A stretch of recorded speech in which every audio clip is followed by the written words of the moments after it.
नमस्कार, राम राम। मैं आप सभी का आपके अपने परिवार में हार्दिक स्वागत और अभिनंदन करता हूं। दोस्तों, रख हौसला, वो मंजर भी आएगा, प्यासे के पास हलकर समंदर भी आएगा, थक कर ना बैठ ए मंजिल के मुसाफिर, एक दिन मंजिल भी मिलेगी और मिलने का मजा भी आएगा। ना संघर्ष ना तकलीफ तो क्या खाक मजा है जीने में, बड़े बड़े तूफान थम जाते हैं जब आग लगी हो सीने में। किसी भी परीक्षा को पास करने के लिए आपके दिल में आग होनी चाहिए। आग यानी उस लक्ष्य को पाने के लिए आपके दिल के अंदर आग होनी चाहिए, और वो लक्ष्य आपको सोते बैठते हर टाइम आपके दिमाग में वो लक्ष्य रहना चाहिए कि मैं जिस एग्जाम की तैयारी करता हूँ वो लक्ष्य मेरे दिमाग में।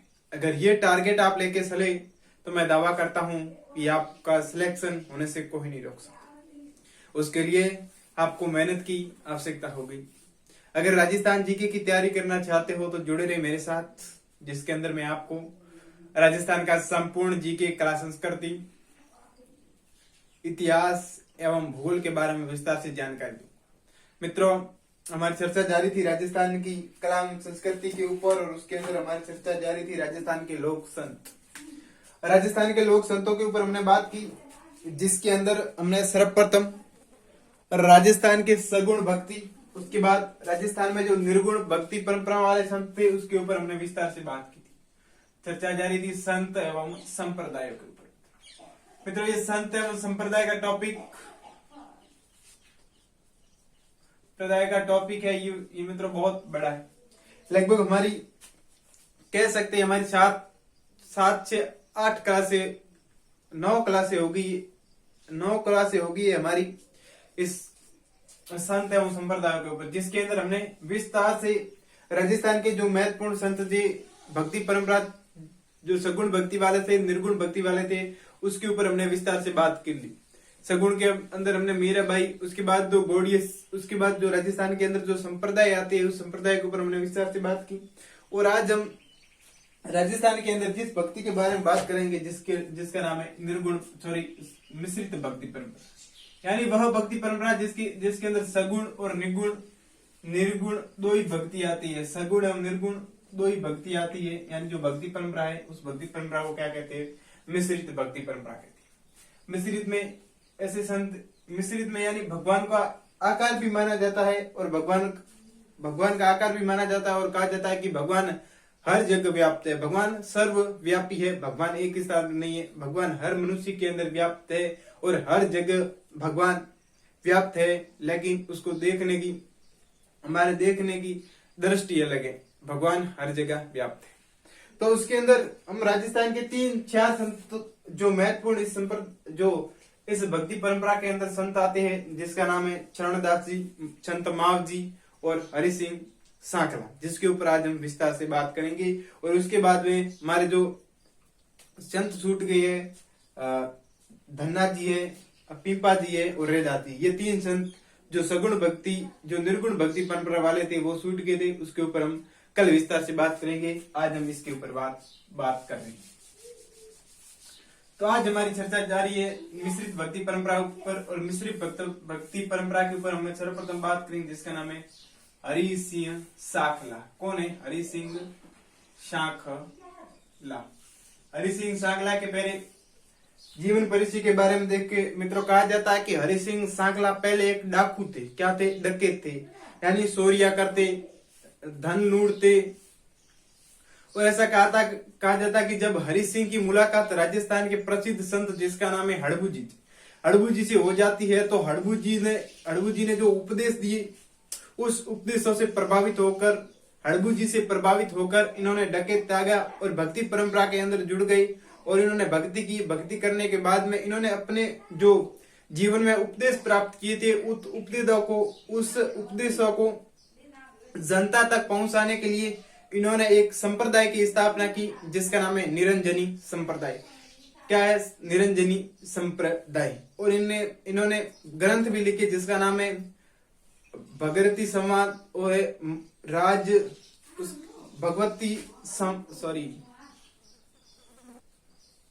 भरथरी संवाद, उसके बाद है राज मंत्र प्रकाश।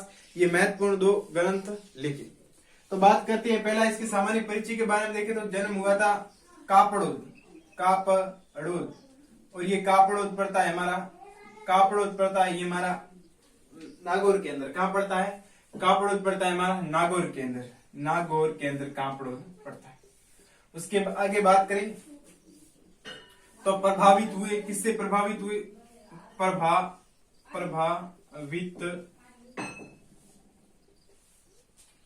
हुए, किससे प्रभावित हुए? शॉर्ट नोट्स बनानी मित्रों, शॉर्ट नोट्स बनानी। प्रभावित हुए हड़बू जी से, किससे हुए? हड़बू जी से प्रभावित हुए। हड़बू जी के उपदेशों से ही इनके जीवन में क्या आया? परिवर्तन आया। उसके बाद पहले यह एक क्या थे? डाकू थे। डाकू थे। पहले ये क्या थे? पहले ये डाकू थे, लेकिन हड़बू जी के उपदेशों से प्रभावित होकर डकैती छोड़ दी और डकैती छोड़ने के बाद पहाड़ों पर चले गए और पहाड़ों में जाकर भक्ति परंपरा की, क्या की? भक्ति की। उससे आगे इन्होंने जो एक संप्रदाय की स्थापना की जिसका नाम है निरंजनी संप्रदाय। निरंजनी संप्रदाय की क्या की? स्थापना की, निरंजनी संप्रदाय। एग्जाम के अंदर मित्रों एक बार प्रश्न आया था कि वह कौन सा संत है जो पहले एक डाकू था? वह कौन सा संत है जो पहले एक डाकू था? तो उसका सही उत्तर था हरि सिंह सांकला। तो इन्होंने एक संप्रदाय की स्थापना की जिसका नाम है निरंजनी संप्रदाय और इसकी प्रधान पीठ है गाड़ा, और गाड़ा पड़ता है डीडवाना पड़ता है नागौर में, डीडवाना पड़ता है मित्र नागौर के अंदर। कहाँ पड़ता है? नागौर के।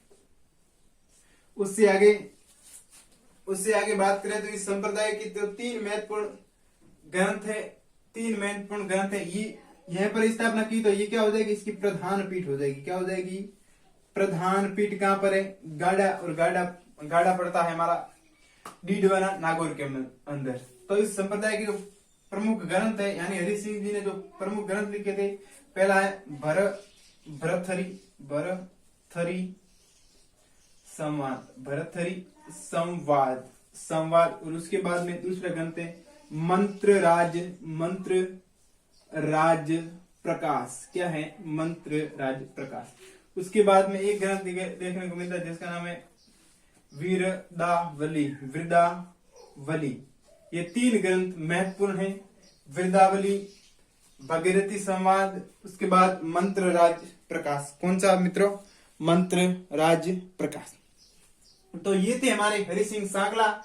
4-5 बातें हैं जो याद रखनी है। कापड़ोद गांव नागौर के रहने वाले थे, प्रभावित हुए हड़बू जी से, पहले एक डाकू थे। इंपॉर्टेंट है मित्र, डाकू थे, कई बार एग्जाम के अंदर पूछा गया वह कौन सा संत है जो पहले एक डाकू था। उसके बाद में आता है हमारा जो इन्होंने एक संप्रदाय की स्थापना की जिसका नाम है निरंजनी संप्रदाय। इसकी प्रधान पीठ गाड़ा डीडवाना नागौर के अंदर है। उसके बाद ग्रंथ हमने देखे, ग्रंथ कौन कौन से थे। उसके बाद ग्रंथ देखे हमने भगीरथी संवाद, उसके बाद देखा हमने मंत्र राज प्रकाश, और उसके बाद देखा वृदावली। इससे आगे मित्रों बात करते हैं चरणदास जी के ऊपर। चरणदास जी के ऊपर बात करते हैं कि किस प्रकार चरणदास जी का कहां से संबंध था, उसके बारे में बात कर रहे हैं।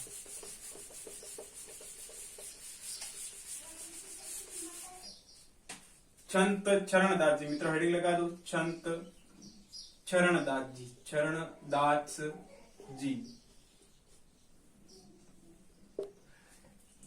संत चरणदास जी का संबंध, पहले संत चरणदास जी के सामान्य परिचय के बाद में देखे तो जन्म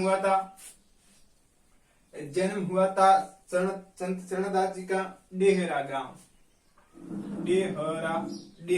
पड़ता है हमारा अलवर के अंदर। डेरा गांव पड़ता है अलवर के अंदर। जन्म कहाँ हुआ?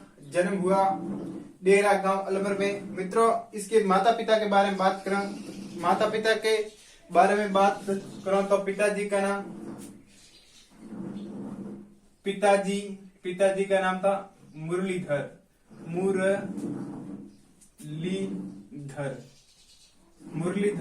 और माताजी का नाम माता जी का नाम देखे तो माता जी का नाम मिलता हमें कुंजी बाई। क्या मिलता है?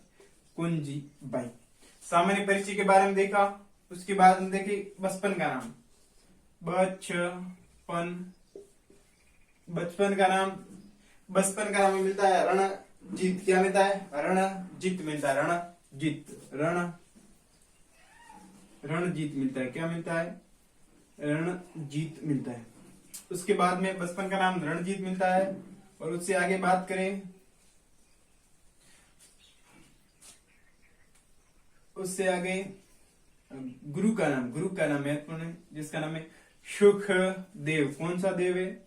सुखदेव है। सुखदेव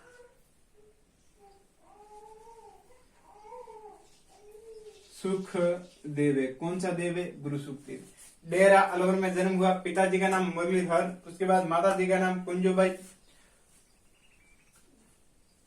बचपन का नाम रणजीत। बचपन का माता पिता का नाम क्यों इम्पोर्टेंट है? क्योंकि एक एग्जाम था जिसके अंदर पूछा गया था संत जाम्बो जी के माता पिता का नाम। संत जाम्बो जी की माता पिता का नाम पूछा गया था। इसके कारण हमें याद रखना पड़ेगा, क्योंकि जाम्बो जी का पूछा है तो कल संत शरणदास जी का भी पूछा जाएगा। और भी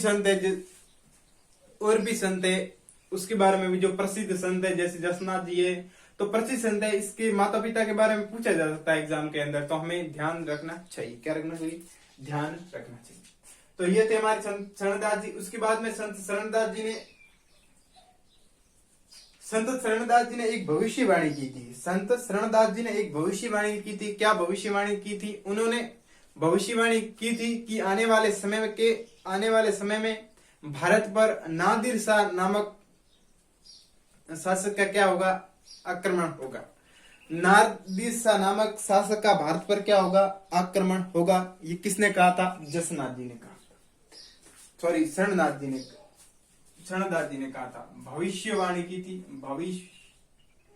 भविष्यवाणी नादिर शाह का आक्रमण होगा।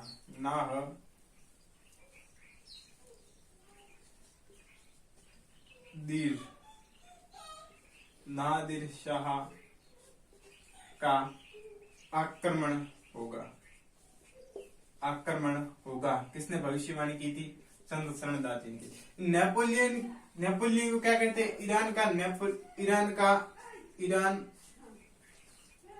इसको ईरान का क्या कहते हैं? ईरान का नेपोलियन कहते हैं। ईरान का नेपोलियन कहते हैं।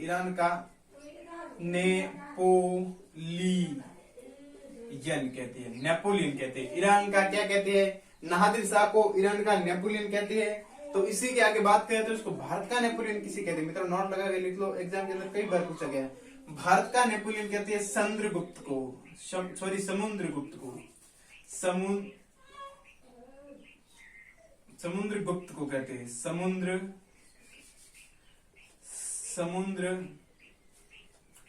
को भारत का कहते हैं। भारत का नेपोलियन कहते हैं। भारत का नेपोलियन कहते हैं। क्या कहते हैं? भारत का नेपोलियन। किसने कहा था? V.A. स्मिथ ने कहा था। Doctor V.A. स्मिथ ने कहा था।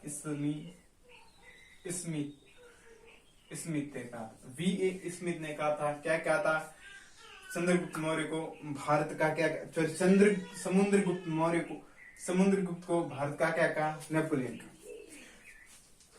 सामान्य परिचय के बारे में, जन्म डेरा अलवर में हुआ। पिताजी का नाम मुरलीधर, माता जी का नाम कुंजोबाई। उसके बाद बचपन का नाम रणजीत, गुरु सुखदेव। उसके बाद भविष्यवाणी की थी। क्या भविष्यवाणी की थी? कि भारत पर नादिर शाह का आक्रमण होगा। किसका आक्रमण होगा? भारत पर नादिर शाह का आक्रमण होगा। और ये भविष्यवाणी की संत शरणदास जी ने। अब हम शरणदासी संप्रदाय के ऊपर चलते हैं। इस प्रकार शरणदास जी ने एक संप्रदाय की स्थापना की। देखते हैं कितने नियम है, क्या विशेषता है उन संप्रदाय की, किस कारण ये संप्रदाय सबसे अलग है।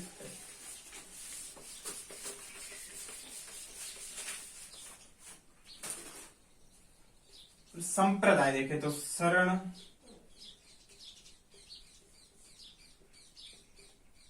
शरणदासी संप्रदाय। शरणदासी संप्रदाय के बारे में बात करें तो शरणदासी संप्रदाय के बारे में पहले याद रखने हैं आपको नियम कितने हैं? नियम है सर 42। पुनः रिवीजन कर लेते हैं। जसनाथी संप्रदाय के कितने? नाथी संप्रदाय के नियम कितने हैं? 36 नियम है। जाम्भोजी के यानी बिश्नोई संप्रदाय के बिश्नोई संप्रदाय के कुल कितने नियम है? 29 नियम है। और शरणदासी के कितने नियम है? 42 नियम। तो प्रधान पीठ कहां पर है? दिल्ली में। प्रधान पीठ याद रखनी। प्रधान पीठ तो आप किसी भी संप्रदाय की मत भूलिएगा। प्रधान पीठ तो आप किसी भी संप्रदाय की मत भूलिएगा, क्योंकि एग्जाम के अंदर अगर कई बार प्रश्न आया है किसी भी संप्रदाय की प्रधान पीठ दे दिया, उसको मिलाने वाला भी ऐसा ही कई बार प्रश्न आ गया है। तो प्रधान पीठ कहां पर है? दिल्ली में। प्रधान पीठ दिल्ली में। प्रधान पीठ दिल्ली में। उसके बाद ये पीले वस्त्र धारण करती है। पीले वस्त्र धारण करते हैं। पीले वस्त्र धारण करते हैं। दिल्ली में प्रधान पीठ है। और इस संप्रदाय की जो सबसे बड़ी बसंत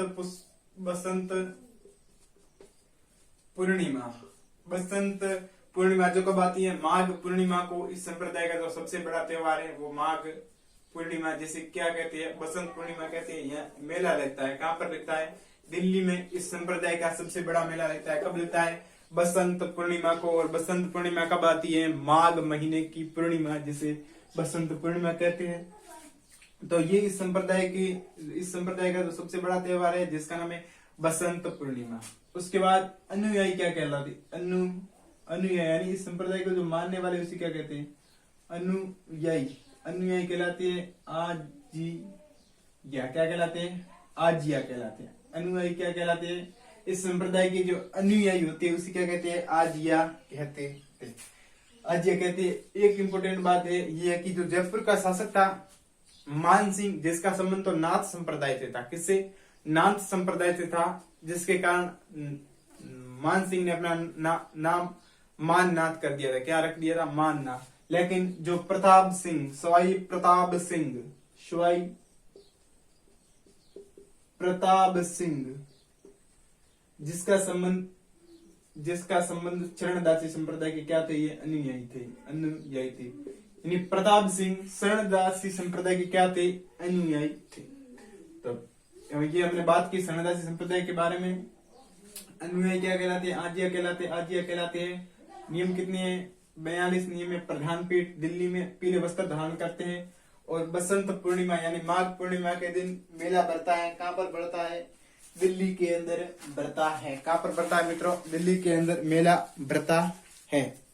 तो ये हमारे थे संत चरणदास जी। पुनः रिवीजन कर लेते हैं। संत चरणदास जी का जन्म डेरा गांव पड़ता है अलवर में। पिता का नाम मुरलीधर, माता का नाम कुंजी बाई। उसके आगे बचपन का नाम रणजीत। गुरु सुखदेव। नादिर शाह का भारत पर आक्रमण की भविष्यवाणी की थी। उससे आगे इन्होंने एक संप्रदाय चलाया जिसका नाम है चरणदासी संप्रदाय। उसके जो नियम है 42 नियम है। 42 नियम में पीले वस्त्र धारण करते हैं। प्रधान पीठ दिल्ली में। बसंत पंचमी जो माघ पूर्णिमा को आती है, यहाँ पर दिल्ली में क्या लगता है? मेला लगता है। अब इस संप्रदाय के प्रमुख ग्रंथ और इस संप्रदाय के दो शिष्य है उसके बारे में बात कर रहे हैं। एक का नाम है सहजोबाई और एक का नाम है दयाबाई। सहजोबाई और दयाबाई इस संप्रदाय की दो शिष्या रही है। इस शिष्याओं के बारे में बात करते हैं।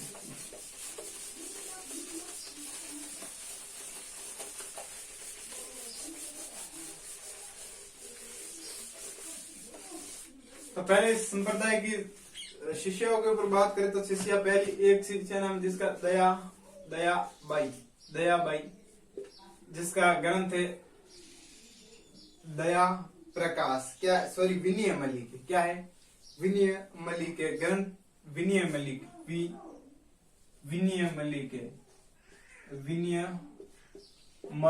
मलिका कौन सा ग्रंथ है? विनय। एक है सहजोबाई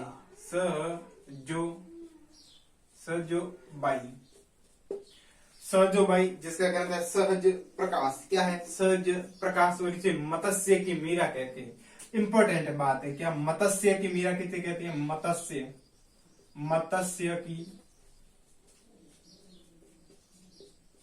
मत्स्य की मीरा कहते हैं। और ग्रंथ जिसका नाम है सहज प्रकाश, सहज प्रकाश। कौन सा ग्रंथ है मित्रों? सहज प्रकाश। दो शिष्य थी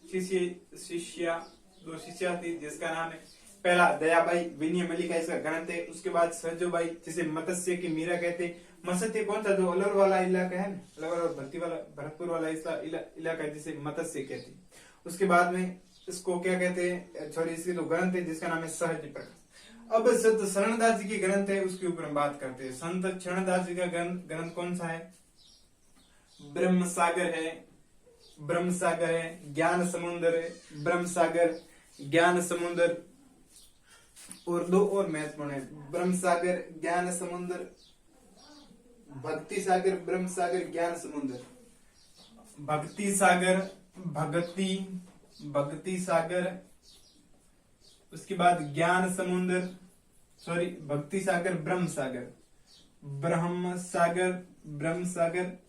उसके बाद आता है हमारा ज्ञान समुद्र, ज्ञान समुद्र। उसके बाद आता है ज्ञान सिवैया, ज्ञान सेवैया।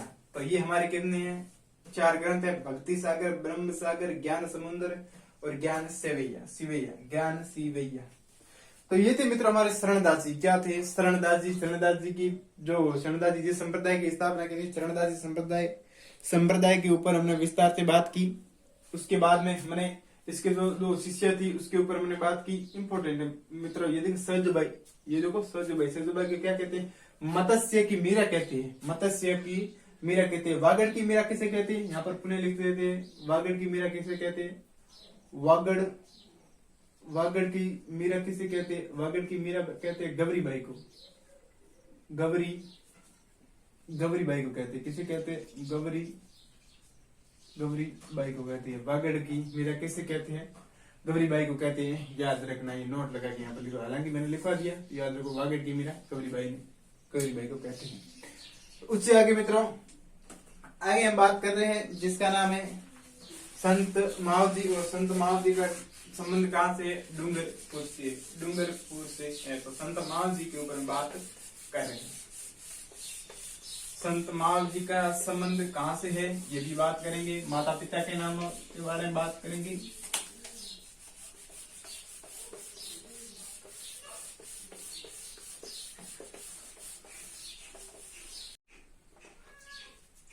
तो बात करते हैं हम संत शरणदास, सॉरी वो मावजी के ऊपर। तो हेडिंग लगा लो, संत मावजी।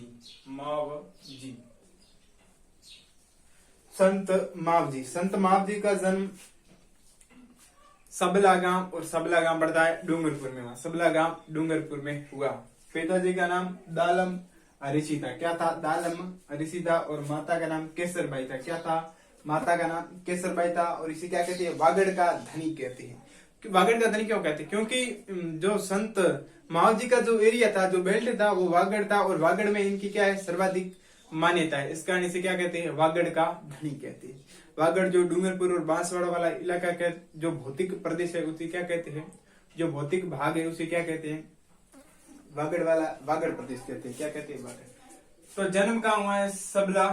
छबला डूंगर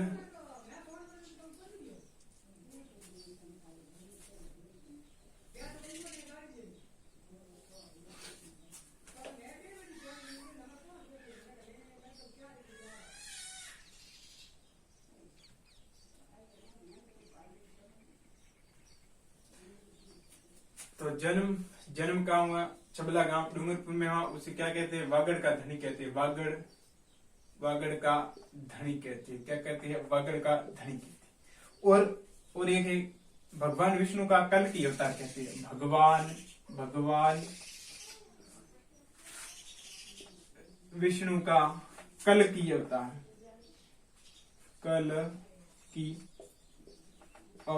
कहते हैं।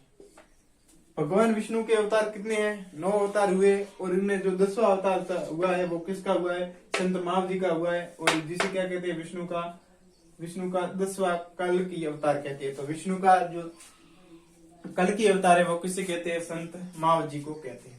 संत महावीर जी के पिताजी के बारे में बात करो तो पिताजी का नाम है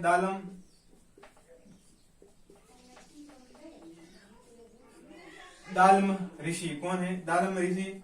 और माता जी जिसका नाम है केसर बाई। क्या है, केसर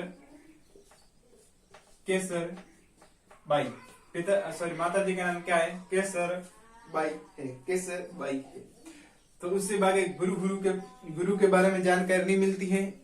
जो सामान्य जानकारी मिलती है वो इतनी मिलती है। वागड़ का धनी कहते हैं उसके बारे में इन्होंने एक संप्रदाय की स्थापना की थी जिसका नाम है निष्कलंकी संप्रदाय।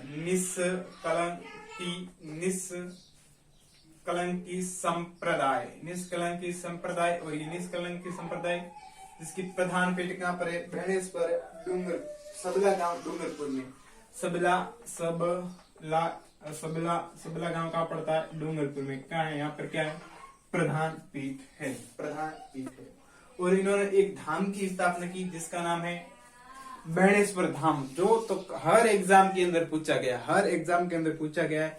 किस धाम की स्थापना की, बेणेश्वर धाम की स्थापना की। यहाँ पर मंदिर बनाया, समन्वयवादी यानी सभी धर्मों की कला करती, हिंदू, मुस्लिम, सिख, ईसाई सभी धर्मों की इस मंदिर के अंदर क्या दिखाई गई है, कला करती। यानी इस मंदिर के अंदर सभी धर्मों की कला करती, रंगों का प्रयोग किया है, सभी धर्मों की चित्र शैली का इस मंदिर के अंदर प्रयोग किया है।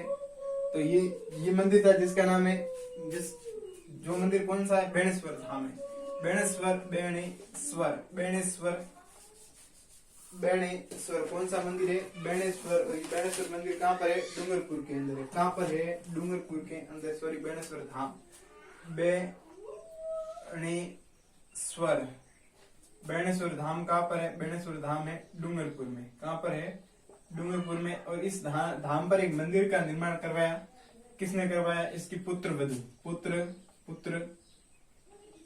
वधु जिसका नाम था जनक कंवरी। क्या था, जनक कंवरी था। क्या था, जनक देवी ने क्या करवाया, इस मंदिर का यहाँ पर निर्माण करवाया। बेणेश्वर धाम की स्थापना जहाँ पर खंडित शिवलिंग की पूजा की जाती है। बेणेश्वर धाम पर खंडित शिवलिंग की पूजा की जाती है। खंडित शिवलिंग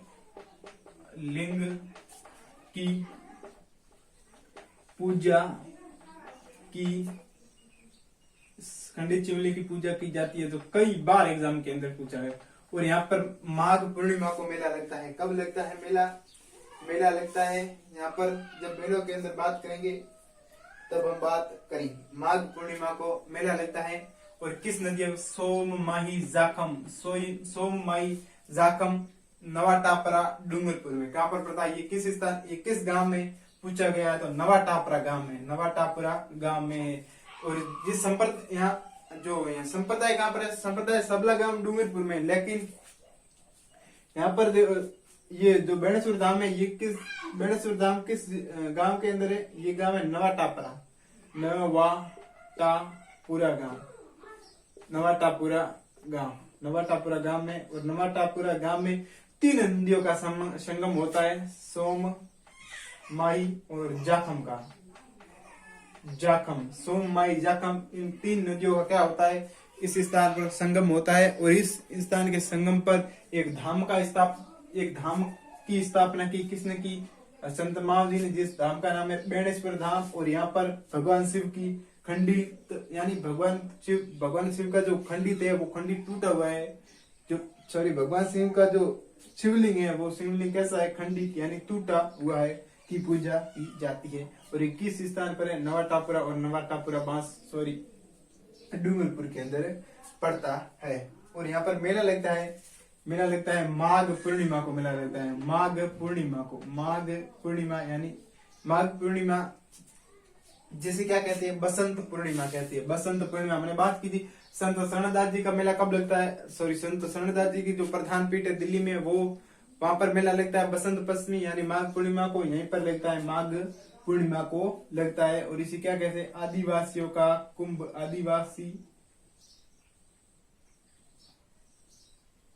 आदिवासियों का क्या कहते हैं? आदिवासियों का कुंभ कहते हैं। आदिवासियों का कुंभ कहते हैं। किस मेले को कहते हैं? बेणेश्वर को कहते हैं। और संत माव जी ने उपदेश दिए थे, वो उपदेश, उस उपदेशों को क्या कहते हैं? चौपड़ा कहते हैं। संत माव जी के जो उपदेश थे उस उपदेशों को चौपड़ा कहते हैं। क्या कहते हैं? चौपड़ा कहते हैं। इस चौपड़ों को दिवाली के दिन दिवाली के दिन बाहर निकाला जाता है। जो ये चौपड़ा है, ये चौपड़ा क्या है? संत माव जी के उपदेश है। और इस उपदेशों को दिवाली के दिन मंदिर से बाहर निकाला जाता है। दिवाली के दिन क्या निकाला जाता है? दिवाली के दिन बाहर निकाला जाता है। और बसंत पंचमी के दिन पढ़ा जाता है।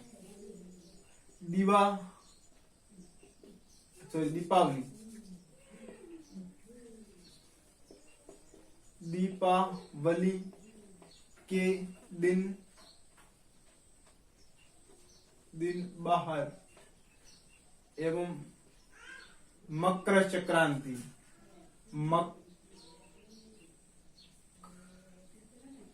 मकर संक्रांति के दिन पूजा होती है। किस दिन होती है? मकर संक्रांति के दिन पूजा होती है। और उसके बाद में बात करा, संत महाराज जी ने एक आंदोलन सुनाया था जिसका नाम है लासोड़िया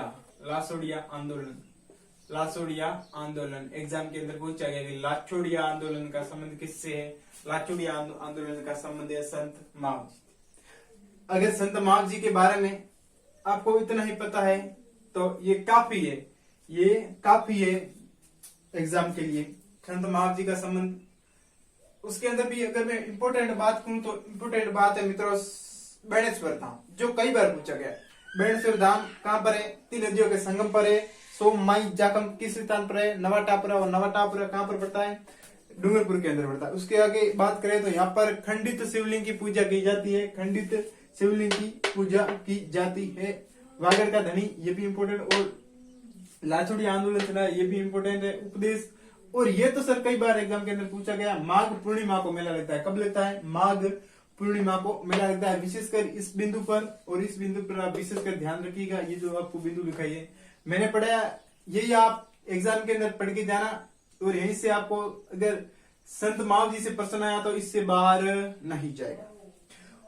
उससे आगे बात करते हैं, हमारे 2-3 संत बचे हैं, उसके ऊपर हम बात कर रहे हैं। वो 2-3 संत कौन से, उसके ऊपर हम बात कर रहे हैं। हमने सुंदरदास जी के ऊपर बात करो।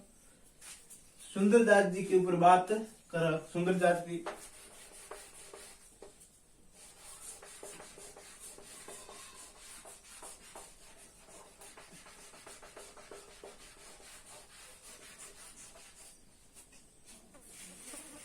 सुंदरदास जी की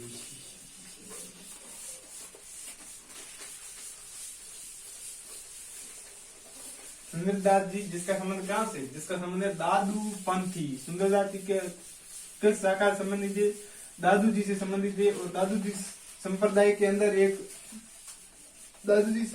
अंदर एक शाखा चलाई जिसका नाम है नागा शाखा। कौन सी शाखा है?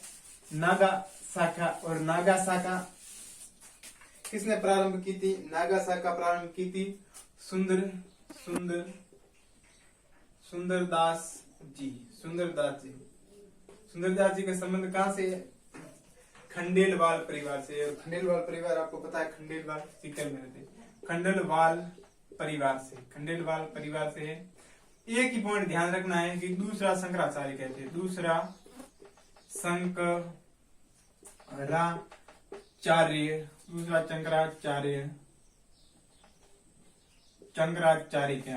क्या कहते हैं? दूसरा शंकराचार्य कहते हैं।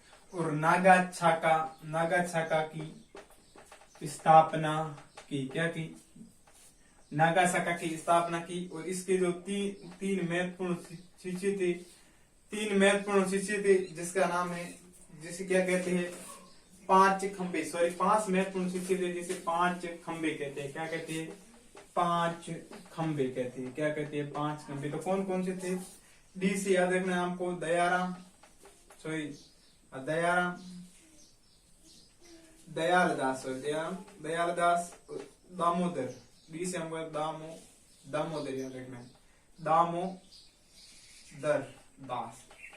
और एन से हमको याद रखना निर्मल नारायण, निर्मल दास और नारायण, निर्मल दास और नारायण दास, निर्मल दास और नारायण दास। और डी से आपको याद रखना है, डी से याद रखना है आपको, डी यहाँ पर एच है, डी एन एच और डी एन एच यहाँ पर मैं श्यामल दास जी। क्या रखना है आपको? श्यामल दास जी। तो ये इंपोर्टेंट थे इसके शिष्य। किसके शिष्य? सुंदरदास जी के। सुंदरदास जी के बारे में बात की। सुंदरदास जी का परिवार खंडेलवाल परिवार में हुआ था। और सुंदरदास जी ने क्या कहते हैं? सुंदरदास जी को क्या कहते हैं? दूसरा शंकराचार्य कहते हैं, दूसरा शंकराचार्य कहते हैं इन्होंने। उसके बाद में इन्होंने जो संप्रदाय थी जिसका नाम है दादू संप्रदाय, और दादू पंथी संप्रदाय में एक शाखा चलाई थी, दादू पंथों की अलग एक शाखा चलाई थी जिसका नाम है नागा पंथ। नागा पंथ की क्या की थी?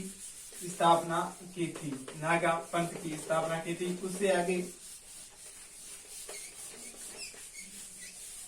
उससे आगे हम एक बात करते हैं जिसका नाम है भक्त कवि दुर्लभ। भक्त कवि दुर्लभ, सॉरी भक्त कवि दुर्लभ,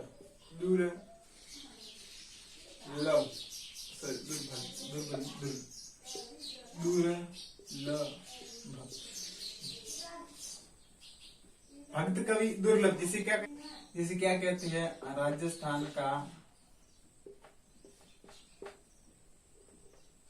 राजस्थान का नरसिंह कहते हैं, नरसिंह कहती है। भक्त कवि दुर्लभ को क्या कहते हैं? राजस्थान का नरसिंह कहती है, नरसिंह।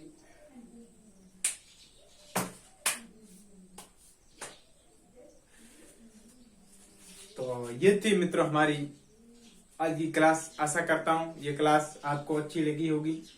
दोस्तों इसी तरह पढ़ते रहिएगा, एक दिन सफलता जरूर मिलेगी। सफलता का कोई शॉर्टकट नहीं है। असफलता से कभी मत हारिएगा। एक बार असफलता मिलती है, बार बार असफलता कभी नहीं मिलती है। एक असफलता के बाद ही याद रखना कि सफलता जरूर मिलेगी। इस प्रकार अपने लक्ष्य के प्रति डेडिकेशन रहिएगा।